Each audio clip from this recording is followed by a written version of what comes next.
Hello students, आज हम पढ़ने वाले हैं small scale industries in India. इसकी डेफिनेशन क्या है, फीचर क्या है, रोल क्या है, प्रॉब्लम्स क्या है जो कि ये इंडस्ट्री फेस करती है और साथ ही साथ इसके सॉल्यूशन क्या क्या हो सकते हैं। सो स्टार्ट करते हैं आज का लेक्चर। स्मॉल स्केल इंडस्ट्री होती क्या है। सबसे पहले तो स्मॉल स्केल इंडस्ट्री जो है बहुत ही इंपॉर्टेंट रोल प्ले करती है इंडियन इकोनॉमी में, just because of its importance in generating employment and overall economic development. क्योंकि इंडिया में जो ऑर्गेनाइज सेक्टर है वो बहुत ही छोटा है और अनऑर्गेनाइज सेक्टर जो है वो बहुत ही बड़ा है। और एक तरीके से आपका जो स्मॉल स्केल इंडस्ट्रीज़ होती हैं और कॉटेज इंडस्ट्रीज़ होती हैं, ये आपके उस अनऑर्गेनाइज्ड सेक्टर का पार्ट होती हैं। अब आगे देखते हैं। In Indian economy, small scale industries and cottage industries occupy an important place because of their employment potential and their contribution to the total industrial output and export. There is no clear distinction between the small scale industries and cottage industries. मतलब आप small scale industries और cottage industry को बहुत ज़्यादा differentiate करके नहीं देख सकते हो। ओवरऑल इन दोनों में इन्वेस्टमेंट कम होता है, इन दोनों में लोकल जो लोग होते हैं वही जो है इसमें एम्प्लॉयड होते हैं। और साथ ही साथ बस इसमें मेन जो डिफरेंस होता है वो इस बेसिस पे होता है कि जो कॉटेज इंडस्ट्री होती है उसमें जो हाउस होल्ड वर्कर होते हैं, यानी जो जिस घर में ये कॉटेज इंडस्ट्री रन करी है वहाँ के उसके अपने घर के लोग ही उसमें इन्वॉल्व होते हैं। जो स्मॉल इंडस्ट्रीज़ होती हैं उसमें उसका एरिया जो होता है उससे थोड़ा बड़ा होता है और उसमें जो है बाहरी जो है लोग वो भी एम्प्लॉयड होते हैं, उसमें काम करते हैं। तो यह एक बेसिक सा डिफरेंस है। यानी कि जो however it is generally believed that the cottage industry is one which is carried on wholly or primarily with the help of member of the family. यानी जिस फैमिली में वो कॉटेज इंडस्ट्री है उसी फैमिली के मेंबर उसमें उसको run कर रहे होंगे। As against the small scale industry employed hired labour, यानी कि उन्हें जब ज़रूरत होती है तो वो स्किल्ड लेबर को या रिक्वायरमेंट के अकॉर्डिंग बाहरी लोगों को भी वो जो है रखते हैं, हायर करते हैं और उनको उसके लिए रेम्युनरेशन पे करते हैं। तो ये दोनों में एक बेसिक सा डिफरेंस होता है कि कितने लोग उसमें इन्वॉल्व हैं और कहाँ के लोग इन्वॉल्व हैं।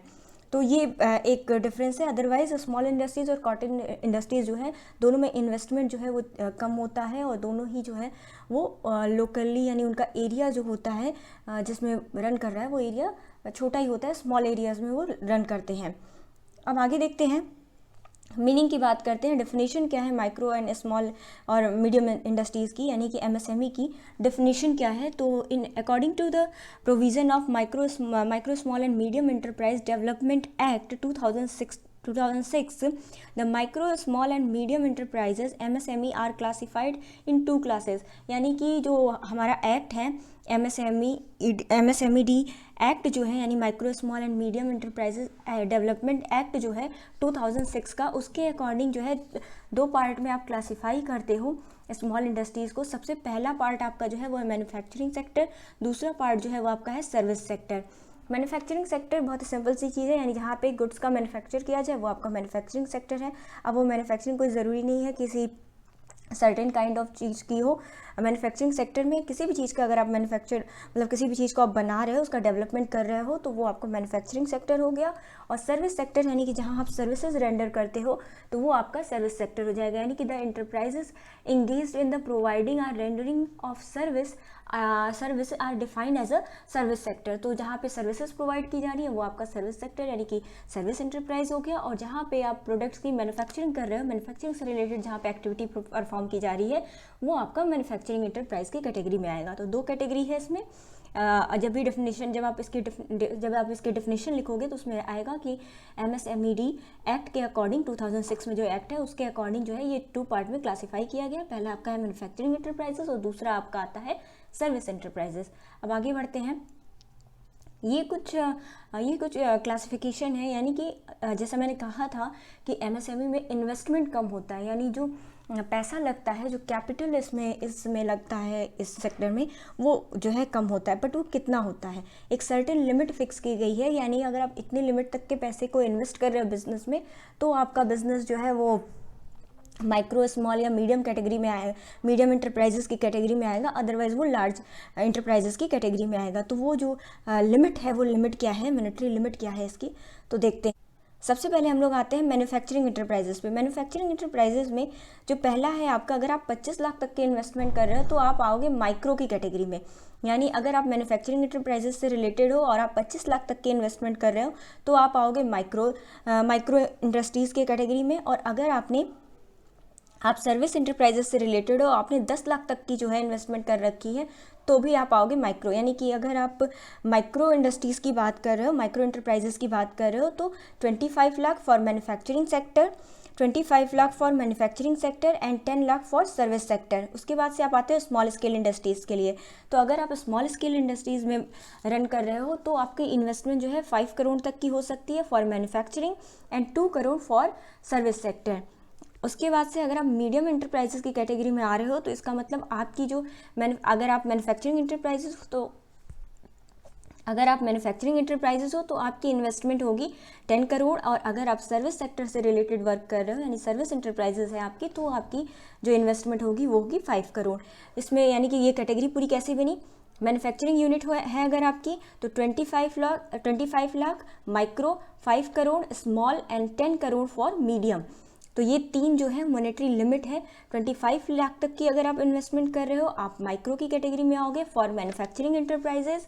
5 करोड़ तक की इन्वेस्टमेंट अगर आप कर रहे हो तो आप स्मॉल इंटरप्राइजेस की कैटेगरी में आओगे for manufacturing sector. And if you have 10 crore investment then you will be called medium enterprises if you are working in a manufacturing enterprises। उसके बाद आते हैं हम लोग सर्विस इंटरप्राइजेस की बात करते हैं। तो सर्विस इंटरप्राइजेस में है 10 lakh for micro, 2 crore for small and 5 crore for medium. ये याद करना बहुत इंपॉर्टेंट है आप लोगों के लिए, क्योंकि ये जो लिमिट्स है इसके बेसिस पे आप डिफाइन करोगे कि आपकी जो इंटरप्राइजेस है वो किस कैटेगरी में आती है। You are under micro, small और मीडियम कैटेगरीज। तो ये जो इंटरप्राइजेस की कैटेगरी है उसके लिए मॉनेटरी लिमिट आपको ये पता होनी चाहिए। तो ये पार्ट जो है वो बहुत इंपॉर्टेंट हो जाता है। उसके बाद आते हैं हम फीचर्स पे, यानी कि जो भी MSME सेक्टर है, ये पूरा का पूरा small industries and cottage industries जो है, इसकी फीचर्स क्या होते हैं। तो सबसे पहला फीचर जो होता है वो होता है इंडिपेंडेंट मैनेजमेंट। यानी जो मैनेजमेंट होता है वो इंडिपेंडेंट होता है, उसमें किसी का इंटरफेयर कोई नहीं कर सकता, क्योंकि पूरा का पूरा जो सेक्टर होता है वो बहुत छोटा ही होता है। आपका जो बिजनेस यूनिट है वो बहुत छोटा होता है। तो बिजनेस यूनिट चूँकि छोटा होता है तो उसके ऑपरेशंस भी कम होते हैं और उसमें जो है रिस्पॉन्सिबिलिटीज़ वगैरह भी कम होती है। मैनेजमेंट से रिलेटेड यानी वर्क जो होता है, जो मैनेजरियल वर्क होता है वो कम होता है, तो उसे वो लोग खुद ही हैंडल करते हैं और उसमें किसी का जो है इंटरफेरेंस नहीं, कोई जो है उसमें आपको आके इंटरफेयर नहीं करता है। तो ये इसमें हो जाता है, मैनेजमेंट जो है आपका इंडिपेंडेंट होता है। सेकेंड टॉपिक आता है हमारा dominance of labour. Dominance of labour का मतलब हो गया कि ये जो इंडस्ट्री होती है यहाँ पे लेबर की इंपॉर्टेंस जो है वो बहुत ही ज़्यादा होती है, क्योंकि ये इंडस्ट्री जो है वो आपकी लेबर इंटेंसिव टेक्निक पे वर्क करती है। यहाँ ये इंडस्ट्री आपकी ये लेबर को ज़्यादा इंपॉर्टेंस देती है, लेबर से रिलेटेड वर्क पे जो ज़्यादा फोकस करती है, यानी कि ये मशीनरी रिलेटेड प्रोडक्शन जो है उसको कम प्रेफर करती है। तो यही रीज़न हो जाता है कि यहाँ पे लेबर जो है वो बहुत इंपॉर्टेंट पार्ट होता है और एक डोमिनेंट फैक्टर हो जाता है। उसके बाद आता है आपका next limited investment. Limited investment का मतलब हो गया कि इन्वेस्टमेंट जो इस इंडस्ट्री में होता है वो बहुत ही कम होता है, लिमिटेड अमाउंट में होता है, क्योंकि इसमें इन्वेस्टमेंट करने के लिए जो भी इंसान बिजनेस को स्टार्ट करता है उसके पास इन्वेस्टमेंट के लिए 2-3 सोर्सेज होते हैं। या तो वो उसके पास खुद के जो पैसे हैं वो उसे इन्वेस्ट करे, या फिर वो किसी से पैसे जो है वो लोन पे ले। तो बैंक और ये जितने भी फाइनेंशियल इंस्टीट्यूट्स होते हैं, फाइनेंशियल इंस्टीट्यूशन होती है, वो किसी भी ऐसे इंसान को लोन देना प्रेफर करती है जहाँ उसका लोन जो है वो सिक्योर हो। और यहाँ पे चूँकि इनके पास ज़्यादा रिसोर्सेज नहीं होते हैं, ये कोई मॉर्गेज तो दे नहीं सकते, तो इस वजह से जो बैंकिंग और जितने भी फाइनेंशियल इंस्टीट्यूशंस होते हैं वो जो हैं वो MSME सेक्टर को लोन देना थोड़ा कम प्रेफर करते हैं।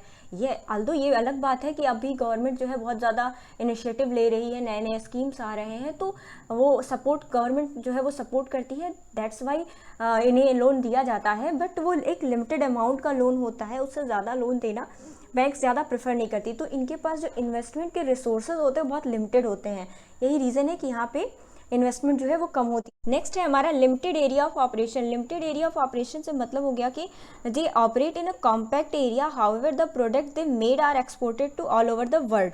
नेक्स्ट है हमारा इसमें लोकेटेड इन रूरल और सेमी अर्बन एरिया। लोकेशन से मतलब हो गया इसका कि जो स्मॉल स्केल इंडस्ट्रीज़ होती है ना वो रूरल और सेमी अर्बन एरिया में ही ज़्यादा डेवलप करती है। रीज़न होता है क्योंकि ये लेबर इंटेंसिव टेक्निक पे वर्क करती हैं, तो ऐसे बिजनेस को रन करने के लिए लेबर फोर्स के लिए ज़्यादा ज़रूरत होती है। और जो रूरल एरिया और सेमी अर्बन एरिया आते हैं वहाँ पे अवेलेबिलिटी ऑफ लेबर जो है वो बहुत ही आसानी से हो जाता है, लो कॉस्ट पे हो जाता है। तो ये एक बहुत ही बेसिक सा रीज़न बन जाता है कि ये ऐसे एरिया में अपना बिजनेस परफॉर्म करती हैं। उसके बाद आता है engaged in light consumer goods. ये लाइट कंज्यूमर गुड्स जो होते हैं उनके मैन्युफैक्चरिंग से रिलेटेड जो है ये वर्क करती हैं। लाइक हो गया ब्रेड और फूड इंडस्ट्री हो गई आपकी, टोबैको बनाने का हो गया, टोबैको से रिलेटेड प्रोडक्ट्स हो गए, फिर उसके बाद वुल्स, जूट एक्सेट्रा से रिलेटेड वर्क जो हो गया। तो ये सारे जो बिजनेस होते हैं एक सर्टेन ये पूरी लिस्ट है कि कौन कौन सी लिस्ट जो है जैसे कि गवर्नमेंट ने अप्रूव किया है कि ये वर्क जो है आपका वो एमएसएमई सेक्टर का वर्क होगा। तो मैं नीचे एक पीडीएफ दे दूँगी आप लोगों को जिसमें कि इससे रिलेटेड पूरी चीज़ें आपको मिल जाएंगी। तो आप उसको डाउनलोड करके वहाँ से आप देख लेना कि वो कौन कौन सी सर्विसेज या कौन कौन से प्रोडक्शन से रिलेटेड एरियाज़ हैं जो कि जैसे गवर्नमेंट ने अप्रूव किया है एमएसएमई सेक्टर के अंदर। तो ये हो गया। उसके बाद से तो ये हो गए पूरे फीचर्स कौन कौन से हैं एमएसएमई के। इसके बाद आते हैं हम लोग role of small business in India, यानी वो कौन कौन से रोल हैं जो कि ये स्मॉल एंड कॉटेज इंडस्ट्री जो है वो परफॉर्म करती है इंडियन इकोनॉमी में। तो सबसे पहला है एम्प्लॉयमेंट, दे जनरेट एम्प्लॉयमेंट। जैसा मैंने पहले भी बताया आप लोगों को कि जो इंडिया है, इंडिया में ऑर्गेनाइज सेक्टर जो है वो बहुत ही कम है, अनऑर्गेनाइज सेक्टर जो है वो बहुत ज़्यादा है। तो ऐसे सेक्टर को जो जॉब देना उनके लिविंग मतलब उनकी लाइफ को सस्टेन करने में स्मॉल इंडस्ट्रीज़ का बहुत बड़ा रोल होता है। तो ये इंडस्ट्री जो है वो एम्प्लॉयमेंट जनरेशन का काम करती है, ये जो कि बहुत ही इंपॉर्टेंट जो है रोल है इकोनॉमी के लिए। उसके बाद आता है improve the economic condition. Obviously economic condition को बेटर करने में अपना इनका बहुत ही इंपॉर्टेंट रोल होता है। उसके बाद आता है promotion of artistic and creative sense. Obviously ये जो भी आपके देखोगे स्मॉल स्केल इंडस्ट्री से रिलेटेड जो जैसे कि इसमें हैंडमेड चीज़ें आती हैं तो इसमें क्या है आपकी क्रिएटिविटी जो है वो इन्वॉल्व होती है। तो ये एक तरीके से क्रिएटिविटी और आर्टिस्टिक जो सेंस है उसको भी ये डेवलप करने का और उसे प्रमोट करने का काम करती है। ये कल्चर को भी प्रमोट करती है ये इंडस्ट्री। उसके बाद आता है आपका रूरल डेवलपमेंट। ये चूँकि ये ज़्यादा से ज़्यादा जो है अर्बन और मतलब सेमी अर्बन और रूरल एरिया में ये इंडस्ट्री रन करती है, तो एक तरीके से ये रूरल डेवलपमेंट का भी काम करती है। उसके बाद आता है आपका mobilization of resources and entrepreneurial skill, यानी कि ये जो है रिसोर्सेज का मोबिलाइजेशन में हेल्प करती हैं। उसके बाद से आता है आपका इक्वल डिस्ट्रीब्यूशन ऑफ जो है इनकम होता है, इनकम की डिस्ट्रीब्यूशन का जो है वो बैलेंस बना रहता है। तो ये कुछ आपका जो है ये रोल हो गया जो कि स्मॉल स्केल इंडस्ट्री की है इकोनॉमी में, इंडियन इकोनॉमी में। अब बात करते हैं problems of small business in India, यानी कौन कौन सी प्रॉब्लम्स है जो कि स्मॉल स्केल इंडस्ट्री को फेस करनी पड़ती है। तो सबसे पहला प्रॉब्लम आता है शॉर्टेज ऑफ फंड। इनकी इन्वेस्टमेंट जो है वो लिमिटेड होती है और जब भी इन्हें एक्स्ट्रा फंड की ज़रूरत होती है तो ऐसे में फ़ंड जनरेट करना इनके लिए बहुत ही मुश्किल काम हो जाता है। बैंक्स वगैरह से लोन लेना भी इनके लिए प्रॉब्लम हो जाता है, क्योंकि बैंक और जो भी फाइनेंशियल इंस्टीट्यूट है, जैसा मैंने पहले एक्सप्लेन किया कि वो ऐसे लोगों को ही लोन देना प्रेफर करती हैं जहाँ पे उनका लोन सिक्योर हो और इनका चूँकि फाइनेंशियल सिचुएशन बहुत अच्छी नहीं होती है और बिज़नेस जो है कम स्केल पे वर्क कर रहा होता है। तो यहाँ पे जो है फंड्स के से रिलेटेड जो है प्रॉब्लम आती है। उसके बाद से आता है आपका प्रॉब्लम, जो सेकंड प्रॉब्लम आती है लोगों को वो है इस इंडस्ट्री को, वो है shortage of raw material and power.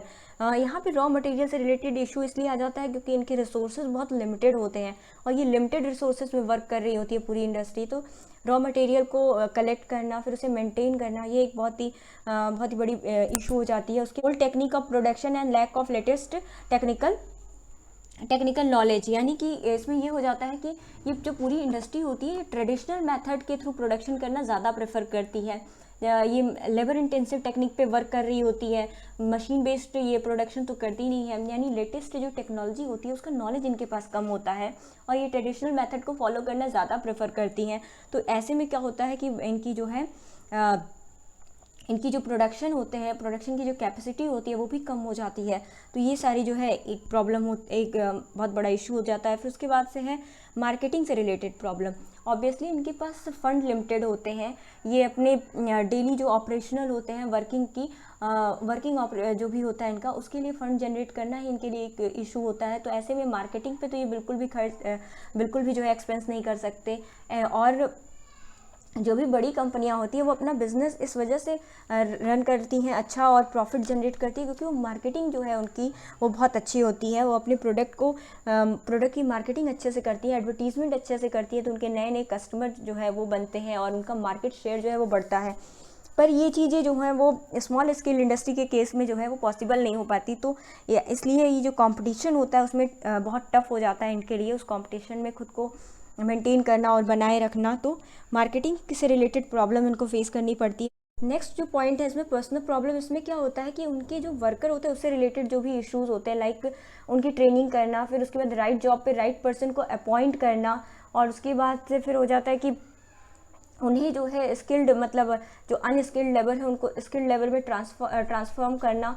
ये सारी चीज़ें जो है ये बहुत बड़ा प्रॉब्लम हो जाती है, क्योंकि ये बिज़नेस जो है वो रूरल एरिया में ज़्यादा रन करता है या सेमी अर्बन एरिया में, और जिस भी एरिया में ये बिज़नेस रन करते हैं वहाँ पे जो भी उनको लेबर अवेलेबल होते हैं वो उन्हीं को अपॉइंट करते हैं। तो उनको ट्रेन करना या उनको उस जॉब के अकॉर्डिंग जो जो इंसान जिस जॉब के लिए फिट है वहाँ पे अपॉइंट करना, ये जो है एक बहुत बड़ा प्रॉब्लम आ जाता है जिस प्रॉब्लम को इनको फेस करना पड़ता है। उसके बाद आता है हमारा इम्परफेक्ट ऑर्गेनाइजेशनल सेटअप। इसमें क्या है कि चूंकि ये बिज़नेस जो है बिज़नेस का स्केल छोटा होता है, बहुत बड़ा कोई लार्ज स्केल तो होता नहीं है बिज़नेस का, तो यहाँ पे एम्प्लॉयज़ भी कम होते हैं और ऑर्गेनाइजेशनल सेटअप जो होता है वो जो है प्रॉपर तरीके से क्रिएट नहीं किया जाता है। जिस इंसान को जो वर्क आ रहा है या जो वर्क परफॉर्म करना चाह रहा है जो इंसान, उस हिसाब से अपनी सुटेबिलिटी के हिसाब से वो लोग पर वर्क जो है वो परफॉर्म करते हैं। तो ये भी एक इशू होता है कि ऑर्गेनाइजेशनल सेटअप जो होता है इनका वो सही नहीं होता है। तो ये हो गए कुछ प्रॉब्लम्स जो कि स्मॉल स्केल इंडस्ट्री जो है वो फेस करती है। इसके बाद आते हैं हम लोग कौन कौन से मेजर्स हैं जो कि इस प्रॉब्लम को रिमूव करने के लिए इस इंडस्ट्री को यूज़ करना चाहिए। तो सबसे पहला है एलोकेशन ऑफ रिसोर्सेज में, यानी कि जो प्रॉपर एलोकेशन हो जाए रिसोर्सेज का, जो भी उनके पास रिसोर्सेज है उसको सही तरीके से वो यूज़ करें। तो ये जो उनके रॉ मटेरियल से रिलेटेड इशू था वो इनका सॉल्व हो जाएगा। उसके बाद से हम लोग देखते हैं improve the method and technique of production, यानी जो ट्रेडिशनल टेक्निक बेस्ड वो प्रोडक्शन करते हैं उसकी जगह वो थोड़ा मॉडर्न टेक्निक को यूज़ करें और मशीनरी वगैरह का थोड़ा यूज़ करें। तो इस तरह से उनका प्रोडक्शन का जो स्केल है वो बढ़ जाएगा, प्रॉफिट जो है उनकी वो इंक्रीज़ हो जाएगी। उसके बाद आते हैं हम लोग प्रोविज़न फॉर एडुकेट फाइनेंस, यानी कि जो फाइनेंशियल रिलेटेड उनको इशू आता था, इशू उनको फेस करना पड़ता था, उसके लिए अगर वो सही तरीके से उसका प्रोविज़न किया जाए, गवर्नमेंट के थ्रू कुछ इनिशिएटिव लिया जाए, तो उनकी ये प्रॉब्लम जो है वो सॉल्व हो सकती है। उसके बाद आता है मार्केटिंग असिस्टेंस, यानी उनको अगर हेल्प मिल जाए प्रोडक्ट की मार्केटिंग करने में, और अगर वो थोड़ा बहुत प्रोडक्ट की मार्केटिंग पे भी फोकस करें ये इंडस्ट्रीज़, तो ऑब्वियसली इनका मार्केट शेयर इंक्रीज़ होगा और साथ ही साथ इनका जो है प्रॉफिट भी इंक्रीज़ होगा। उसके बाद आता है provision for industrial education and training, यानी कि अगर वो वर्कर के एजुकेशन और ट्रेनिंग पे भी फोकस करे तो फिर ये प्रॉब्लम जो है वो सॉल्व हो सकती है। तो ये कुछ हो गए सॉल्यूशन जो भी है कि जिस मेजर्स को वो फॉलो करना चाहिए उनको। तो ये आज का पूरा टॉपिक था आपका स्मॉल स्केल इंडस्ट्री का, कि स्मॉल स्केल इंडस्ट्री होती क्या है, इसके प्रॉब्लम्स क्या क्या होते हैं और इसके फीचर्स क्या क्या हैं, रोल क्या क्या ये परफॉर्म करती है, ये सब कुछ आई होप आपको समझ में आया होगा। और इससे रिलेटेड एक PDF मैं दे दूँगी डिस्क्रिप्शन में, तो वहाँ से आपको थोड़ा बहुत एक्स्ट्रा मटेरियल मिल जाएगा समझने के लिए।